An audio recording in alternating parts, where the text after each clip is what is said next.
Cleveland, Ohio, near the top of any list of Browns' strengths after 5 weeks was the offensive line. The Browns' remodeled front, featuring new right tackle Jack Conklin, new left tackle Jedrick Wills and not new but certainly reconfigured Wyatt Teller at right guard alongside center JC Tretter and left guard Joel Bitonio, spent much of the first 5 games opening big running lanes and helping Baker Mayfield have the most time to throw, according to the league's next-gen stats. Oh, how things can change in a week. Mayfield was harassed much of Sunday at Heinz Field and there wasn't much room for Kareem Hunt or D'Ernest Johnson to run. From play to play, there was a guy that got beat, Bitonio said following the Browns' 38-7 loss to the Steelers. It wasn't one guy every play. It was just play to play, a guy got beat or someone missed their gap, and that is how you lose to a fundamentally sound team like Pittsburgh. The Browns line gave up 4 sacks on Sunday, 7 quarterback hits and 6 tackles for loss against Pittsburgh's fierce pass rush. 4 different Steelers defenders registered at least half a sack, led by Bud Dupree's 2, and 5 different defenders got a quarterback hit.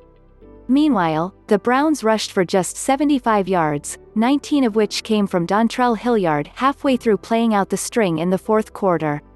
Steelers head coach Mike Tomlin praised his bigs, on both sides of the ball on Sunday, including a Steelers offensive line who gave up 2 sacks and helped propel the Steelers to 129 yards on the ground. A synopsis of this game in a nutshell is our bigs, our big people on both sides of the ball, really answered the challenge and played football, Tomlin said. As a defense, we want to affect the quarterback, punish the quarterback, Steelers defensive lineman Cam Heyward said. Good punishment, I didn't mean any illegal football, but it's my job to get after the quarterback and I'm going to leave it at that. Heyward had one of the game's fiercest quarterback hits, slamming into Mayfield's back and left side as Mayfield threw the ball away while he tried to wriggle out of Dupree's grasp of his leg.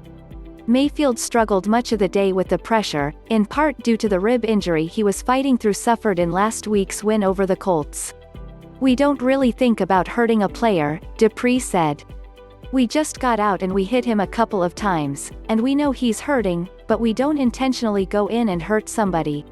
There is no weakness, Bitonio said. Up front, they don't have a guy that you can kind of spotlight and be like, hey, this is the guy we can go after. They have 5 good rushers and 2 good linebackers that play well for them.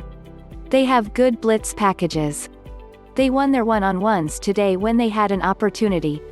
Mayfield, for his part, wasn't looking to throw his linemen under the bus after a painful afternoon.